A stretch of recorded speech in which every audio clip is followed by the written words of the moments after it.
আসসালামু আলাইকুম প্রিয় দর্শক, আপনাদেরকে শুভেচ্ছা সহ আমন্ত্রণ জানাচ্ছি বাংলাভিউ সংবাদে। সাথে আছি আমি সাকলিন হক। প্রথমেই শিরোনাম।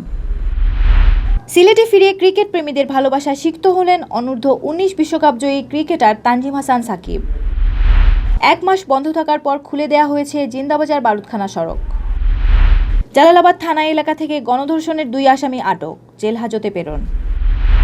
ঢাকায় সাংবাদিকদের উপর হামলার প্রতিবাদে সিলেটে মানববন্ধন, জড়িতদের গ্রেফতারের দাবি। সিলেটে নানা আয়োজনে বিশ্ব বেতার দিবস পালিত। বর্ণাঢ্য আয়োজনে সিলেট কৃষি বিশ্ববিদ্যালয়ে পালিত হলো কৃষিবিদ দিবস। যশোরের বেনাপোলে মারধর করে পুকুরে ফেলে মাদকসহ একাধিক মামলার আসামিকে হত্যা। স্বেচ্ছায় দেশে ফিরতে আগ্রহী ৪৭০ লেবানন প্রবাসীর হাতে তুলে দেওয়া হলো বিমানের টিকিট। এতক্ষণ শুনছিলেন শিরোনাম, এবার বিস্তারিত। ভারতকে হারিয়ে অনূর্ধ্ব ১৯ বিশ্বকাপ জয়ী দলের অন্যতম সদস্য তানজিম হাসান সাকিব ফিরেছেন তার নিজ জেলা সিলেটে। বৃহস্পতিবার সিলেটে পা রেখেই ক্রিকেট প্রেমী সিলেটবাসীর ভালোবাসা সিক্ত হয়েছেন তিনি। বিশ্বকাপ জয়ী যুবাদের একজন সাকিব হতে পারায় গর্বিত তার বাবা মা, উচ্ছ্বসিত স্থানীয় জনপ্রতিনিধি ও এলাকার মানুষ। সিলেটের ক্রিকেটে অনুপ্রেরণার নাম হয়ে থাকবে সাকিব, এমনটা বলছেন সকলেই। শাহিন আহমদ ও মোজাম্মেল হকের ক্যামেরায় বিস্তারিত জানাচ্ছেন পিঙ্কুধর। ছোটবেলা থেকেই ক্রিকেটের প্রতি আসক্তি সাকিবের। বাড়ির উঠোনকে মাঠ বানিয়ে চাচাতো ভাই আর প্রতিবেশী শিশু কিশোরদের নিয়ে শুরু হতো খেলা। এ নিয়ে পরিবারের বড়দের কম বকুনি খেতে হয়নি তাকে, কিন্তু কোনো কিছুই তাকে রাখতে পারেনি দমিয়ে। উঠানো সকাল থেকে সন্ধ্যা পর্যন্ত হইতে গেলে হে আর আমার চাচাতো ভাই তাহমিদ, তারা দুইটাই আস্তে দিন খেলাইতো। চাচা চাচি আর ও যে সুহাগ আর একটা আছে, তারা আস্তে দিন খেলাইতো। আর চাচা চাচি হতো বা আমার আব্বা সবেও তারা খালি বকতো যে আস্তে দিন খেলাধুলা এখানে, পড়ালেখা নাই এখানে। এর ফলে তারা দেখা যেত ওবাই থেকে গিয়া হবাই ফিসে দিয়ে খেলা আর অথবা উঠানো খেলা আর অথবা বন্ধ যার। সাকিব যে এরকম আমাদের দেশের জন্য সুনাম বইয়ে আনছে, এরকম বাংলার প্রতিটি ঘরে ঘরে আরো হাজারো সাকিব এইরকম হোক, আমাদের দেশের জন্য সুনাম নিয়ে আসুক, আমাদের দেশটারে বিশ্বের মানচিত্রে তুলে ধরুক। বাবা চাইতেন না সাকিব খেলাধুলা করুক, পড়ালেখা করে একমাত্র সন্তান নিজের ভবিষ্যৎটা গড়ে নেবে, এমন চাওয়াই ছিল তার। কিন্তু ক্রিকেট পাগল ছেলেকে তিনি আটকে রাখতে পারেননি কেবল পড়ালেখায়। ক্রিকেটের প্রতি অদম্য ভালোবাসা তাকে নিয়ে গেছে বিশ্বজয়ীদের কাতারে। ছেলের এমন কৃতিত্বে এখন গৌরবান্বিত বাবাও। ছেলে একদিন জাতীয় দলে খেলবে, বিদেশের মাটিতে দেশের পতাকা উঁচু করে ধরবে, এমন প্রত্যাশা মায়েরও। কথা বলতে প্রথম দিকে ওর খেলাধুলা নিয়ে আমার তেমন আগ্রহ ছিল না। আমি আমার একমাত্র ছেলে চাই লেখাপড়া করে মানুষ হোক, কিন্তু ওর যে আর কি জেদির মনোভাব যে সে খেলাধুলা করবেই, ক্রিকেট সে খেলবেই, তারপরে আমি অটোমেটিক আমি তার ইচ্ছার কাছে আমি আত্মসমর্পণ করছি এবং তার যতটুকু দরকার, যা কিছু দরকার আমি তার সহযোগিতা করব। আগামীতে যেন এভাবে তারা পারফরমেন্স করে আমার বাংলাদেশের জন্য সাফল্য নিয়ে আসতে পারে, আরও ভালো করবে, এটাই আমার প্রত্যাশা এবং আশা। এবং আপনারা সবাই আমার ছেলের জন্য দোয়া করবেন এবং প্রত্যেক ছেলের জন্য দোয়া রইল যে ওরা যেন সুস্থ থাকে, ভালো থাকে। এতদিন ক্রিকেটকেই ভালোবেসে গেছে সাকিব, আর বিশ্বকাপ জয়ের পর সে দেখল ক্রিকেটারদের প্রতি মানুষের ভালোবাসা। এই ভালোবাসাকে পুঁজি করে এগিয়ে যেতে চায় সাকিব। অর্জনটা বাংলাদেশের প্রথম কোনো বিশ্ব আসরে আইসিসি টুর্নামেন্টের চ্যাম্পিয়ন হয়েছে। তো আমি সবটুকু আপনাদের কাছে দিতে চাই, কারণ আপনাদের দোয়া ছিল, সেই কারণে আমরা এই জিনিসটা করতে পারছি। আর এই জায়গায় প্রত্যেকটা মানুষকে ধন্যবাদ দিতে চাই যারা এই জায়গায় আসছেন, কষ্ট করে আসছেন। থ্যাংক ইউ, আসসালামু আলাইকুম। সাকিবের জয়ে উচ্ছ্বসিত স্থানীয় সংসদ সদস্য মাহমুদুজ্জামান চৌধুরী। বিশ্বকাপ জয়ী পুরো দলকে বালাগঞ্জে সংবর্ধনা দেওয়ার ইচ্ছার কথা জানালেন তিনি। পাবন ভাই আমার খুব ক্লোজ মানুষ, আমার মন্ত্রী মহোদয় আমাদের খুব ক্লোজ মানুষ। যে কোনো ধরনের সহযোগিতা সাহায্য আমরা করব এবং কিছুদিনের মধ্যে বালাগঞ্জের মাটিতে আমরা পুরো টিমকে সংবর্ধনা দিতে চাই। ধন্যবাদ। কঠোর অনুশীলন আর যোগ্যতা দিয়ে জাতীয় দলের জায়গা করে নেবেন সাকিব, হয়ে উঠবেন দেশের ক্রিকেটের বড় তারকা, এমন প্রত্যাশা সিলেটের মানুষের। প্রায় ১ মাস বন্ধ থাকার পর সিলেট নগরীর পূর্ব জিন্দাবাজারের সড়কটি যান চলাচলের জন্য খুলে দেওয়া হয়েছে। রাস্তার উপরের কালভার্ট নির্মাণের কাজ শেষ হয় বুধবার সন্ধ্যা থেকে রাস্তাটি খুলে দেওয়া হয়। ফলে ভোগান্তি কমেছে এই সড়ক দিয়ে চলাচলকারী জনসাধারণের। গত 12 জানুয়ারি বারুদখানা পয়েন্ট সংলগ্ন পূর্ব জিন্দাবাজার সড়কের উপরের একটি কালভার্ট ভেঙে দেয় সিটি কর্পোরেশন। শুরু হয় নতুন কালভার্ট নির্মাণের কাজ। এরপর থেকে ওই সড়ক দিয়ে বন্ধ হয়ে যায় সব ধরনের যান চলাচল। ফলে জেল রোড ও হাওয়াপাড়া এলাকা দিয়ে আসা লোকজনকে জিন্দাবাজারে যেতে পড়তে হয় দুর্ভোগে। নির্মাণাধীন কালভার্টের কাছে এসে যানবাহন ছেড়ে দিয়ে পায়ে হেঁটে তাদেরকে যেতে হয়েছে গন্তব্যে। একইভাবে জিন্দাবাজার থেকে পূর্ব দিকে যাতায়াতকারী লোকজনকে হেঁটে কালভার্ট পাড়ি দিয়ে উঠতে হয়েছে রিক্সা গাড়িতে। প্রায় 1 মাসের নির্মাণ কাজ শেষে বুধবার সন্ধ্যা থেকে ওই কালভার্টটি উন্মুক্ত করে দেয়া হয়েছে। ফলে দুর্ভোগ থেকে রক্ষা পান ওই সড়ক দিয়ে যাতায়াতকারী নগরবাসী। সিলেট শহরতলি থেকে গ্রেফতার হওয়া গণধর্ষণ মামলার 2 আসামিকে কারাগারে পাঠানো হয়েছে। বৃহস্পতিবার আদালতে হাজির করা হলে বিচারক তাদেরকে জেল হাজতে পাঠানোর নির্দেশ দেন। বুধবার রাতে তাদেরকে গ্রেফতার করে পুলিশ।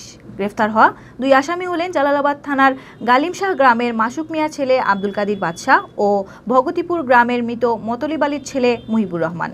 পুলিশ জানায়, গত 4 ফেব্রুয়ারি রাতে স্থানীয় একটি ওয়াজ মাহফিল থেকে ফেরার পথে খসরপুর গ্রামের একটি মাঠে গণধর্ষণের শিকার হন এক তরুণী। এ ঘটনায় বুধবার 6 জনের বিরুদ্ধে থানায় মামলা দায়ের করেন ধর্ষিতার বাবা। পরে অভিযান চালিয়ে পুলিশ 2 জনকে গ্রেফতার করে। বাকি আসামিদেরও গ্রেফতারে অভিযান চলছে বলে জানিয়েছে জালালাবাদ থানা পুলিশ।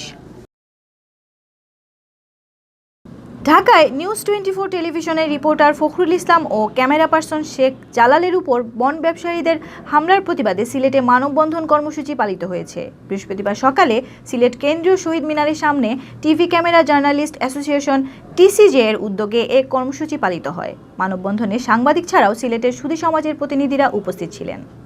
মানববন্ধনে বক্তারা বলেন, দেশে সাংবাদিকদের উপর হামলা নির্যাতন ধারাবাহিক ঘটনা হয়ে দাঁড়িয়েছে। আইনশৃঙ্খলা রক্ষাকারী বাহিনীর নীরবতা ও নিষ্ক্রিয়তার কারণে দিন দিন এসব হামলার ঘটনা বাড়ছে। এতে সারা দেশের মতো সিলেটের সাংবাদিকরাও উদ্বিগ্ন। বক্তারা অবিলম্বে ঢাকায় সাংবাদিকদের উপর হামলাকারীদের গ্রেফতার ও দৃষ্টান্তমূলক শাস্তির দাবি জানান। টিসিজে এর সভাপতি দিগেন সিংহের সভাপতিত্বে ও সিলেট জেলা প্রেস ক্লাবের সাবেক সহসাধারণ সম্পাদক এস সুটন সিংহের পরিচালনায় মানববন্ধনে বক্তব্য রাখেন সুশাসনের জন্য নাগরিক সুজন সিলেটের সভাপতি ফারুক মাহমুদ চৌধুরী, ফাইন্যান্সিয়াল এক্সপ্রেসের ব্যুরো প্রধান ইকবাল সিদ্দিকী, সময় টিভির ব্যুরো প্রধান ইকরামুল কবির, বাপা সিলেটের সাধারণ সম্পাদক আব্দুল করিম কিম, পরিবেশ ও হাওড় উন্নয়ন সংস্থার সভাপতি কাশ্মীর রেজা প্রমুখ। সিলেটে নানা আয়োজনে পালিত হয়েছে বিশ্ব বেতার দিবস। এ উপলক্ষে সিলেট বেতারের উদ্যোগে আয়োজন করা হয় আলোচনা সভা ও রেলিট। বৃহস্পতিবার সকাল 10টায় নগরীর মীরের ময়দানস্থ সিলেট বেতার অফিসের সামনে থেকে বের করা হয় বর্ণাঢ্য শোভাযাত্রা। শোভাযাত্রাটি বিভিন্ন সড়ক প্রদক্ষিণ করে পুনরায় বেতার অফিসে এসে শেষ হয়। শোভাযাত্রায় বেতারের শিল্পী ও বিভিন্ন পেশাজীবী সংগঠনের নেতৃবৃন্দ অংশ নেন। এর আগে বেতার প্রাঙ্গণে আলোচনা সভা অনুষ্ঠিত হয়। সভায় বক্তব্য রাখেন 21শে পদকপ্রাপ্ত শিল্পী সুষমা দাস, নাট্যশিল্পী মুক্তিযোদ্ধা নিজামুদ্দিন, সময় টিভির ব্যুরো প্রধান ইকরামুল কবির সহ বেতারের কর্মকর্তারা। সিলেটে বর্ণাঢ্য আয়োজনের মধ্য দিয়ে কৃষিবিদ দিবস উদযাপন করা হয়েছে। দিবসটি উপলক্ষে বৃহস্পতিবার দুপুরে কৃষিবিদ ইনস্টিটিউশন বাংলাদেশের উদ্যোগে সিলেট কৃষি বিশ্ববিদ্যালয় ক্যাম্পাসে বর্ণাঢ্য আনন্দ শোভাযাত্রা বের করা হয়। বঙ্গবন্ধুর অবদান কৃষিবিদ ক্লাস 1 স্লোগান নিয়ে বিশ্ববিদ্যালয়ের প্রশাসনিক ভবনের সামনে থেকে শোভাযাত্রাটি বের হয়ে ক্যাম্পাসের বিভিন্ন সড়ক প্রদক্ষিণ করে। শোভাযাত্রায় নেতৃত্ব দেন কৃষিবিদ ইনস্টিটিউশন বাংলাদেশ সিলেট জেলা শাখার সভাপতি কৃষিবিদ মোহাম্মদ সাজিদুল ইসলাম ও সাধারণ সম্পাদক কৃষিবিদ মোহাম্মদ মুজিবুর রহমান। শোভাযাত্রায় বিশ্ববিদ্যালয়ের শিক্ষক ও শিক্ষার্থীরা অংশ নেন। শোভাযাত্রা শেষে অনুষ্ঠিত হয় আলোচনা সভা।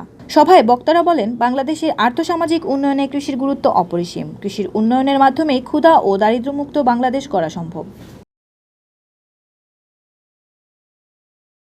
যশোরের বেনাপোলে দুর্বৃত্তদের হামলায় মারা গেছেন এক মাদক ব্যবসায়ী। হামলাকারীরা তাকে মারধর করে একটি পুকুরে ফেলে যায়। স্থানীয় লোকজন তাকে উদ্ধার করে হাসপাতালে নিয়ে গেলে কর্তব্যরত চিকিৎসক তাকে মৃত ঘোষণা করেন। মঈনুদ্দিন নামের ওই মাদক ব্যবসায়ীর বিরুদ্ধে বেনাপোল পোর্ট থানায় একাধিক মামলা রয়েছে বলে জানিয়েছে পুলিশ। তার উপর হামলার কারণও খতিয়ে দেখছে পুলিশ। বেনাপোল থেকে মোহাম্মদ ইকরামুল ইসলাম জানান, বৃহস্পতিবার দুপুরে বেনাপোল বাজারের হোটেল হক ইন্টারন্যাশনালের পেছনের একটি পুকুর থেকে স্থানীয় লোকজন আহতাবস্থায় উদ্ধার করেন মঈনুদ্দিনকে। সে বেনাপোলের ভবেরবে গ্রামের আব্দুল সালামের ছেলে। মঈনুদ্দিনের পরিবারের অভিযোগ, 4-5 জন লোক মিলে মঈনুদ্দিনকে মারধর করে অজ্ঞান অবস্থায় পুকুরে ফেলে যায়। পরে আশপাশের লোকজন তাকে উদ্ধার করে শার্শা উপজেলা স্বাস্থ্য কমপ্লেক্সে নিয়ে গেলে কর্তব্যরত চিকিৎসক তাকে মৃত ঘোষণা করেন। আমি বারান্দায় কাজ করছিলাম, হঠাৎ অনেকক্ষণ ধরে শব্দ হচ্ছে। তারপরে পুকুর পাড়ে গিয়ে দেখছি কি যে অনেকগুলো মানুষ, 4-5 জন পুরুষ ছেলে, কিন্তু কারোর মুখ দেখা যায়নি। তারপরে আমার ছোটো বোনে বলছে কি মা না আমি তো পায়ে সমস্যা, আমি দৌড়তে পারবো না, তুই দৌড় দিয়ে যা। এবার ওর মইনের বোর্ড ডেকে নিয়ে এসেছে, ওই ছেলেটার নাম মইন। কিছুক্ষণ পরে দেখছি কি ওর ধাক্কা মেরে ফেলে দিয়েছে। আমি দৌড়ে যাতে তখন চলে গেছে। এবার গিয়ে হয়েছিল কি আমি আর আমার খালা আর একটা সামনে টেনে টুনে তুলেছি, তখন একটু কিরকম করছিল, করলে তারপর বাড়ি এনে তেল দিয়ে খেতার মতো চাপা দিয়ে তারপরে তাই হসপিটালে নিয়ে গেছি। মইনুদ্দিন মাদক ব্যবসায়ী ছিল। তার বিরুদ্ধে মাদকসহ থানায় একাধিক মামলা রয়েছে। ময়নাতদন্ত প্রতিবেদন পাওয়ার পর মৃত্যুর প্রকৃত কারণ উদ্ঘাটন করা সম্ভব হবে বলে জানিয়েছে পুলিশ। থানার তালিকাভুক্ত মাদক ব্যবসায়ী মঈনুদ্দিনের মৃতদেহ আমরা নবারণ থেকে বর্তমানে থানা কমপ্লেন্টে আনা হয়েছে। তার সুরতাল তৈরি করে আমরা পোস্টমর্টমের জন্য 250 শয্যার হসপিটালে পাঠাবো। পরবর্তীকালে তদন্ত সাপেক্ষে আমরা আইনগত ব্যবস্থা গ্রহণ করব। স্বেচ্ছায় দেশে ফিরতে আগ্রহী লেবানন প্রবাসীদের হাতে বিমানের টিকিট তুলে দিলেন লেবাননে নিযুক্ত বাংলাদেশের রাষ্ট্রদূত আব্দুল মোতালেব সরকার। সরকারের সহায়তায় দেশে ফিরতে আগ্রহী 470 জন প্রবাসী এ সুযোগ গ্রহণ করেছেন। আগামী 15 থেকে 23 ফেব্রুয়ারি পর্যন্ত বাংলাদেশ বিমানের 6টি ফ্লাইটে তাদেরকে দেশে ফিরিয়ে আনা হবে।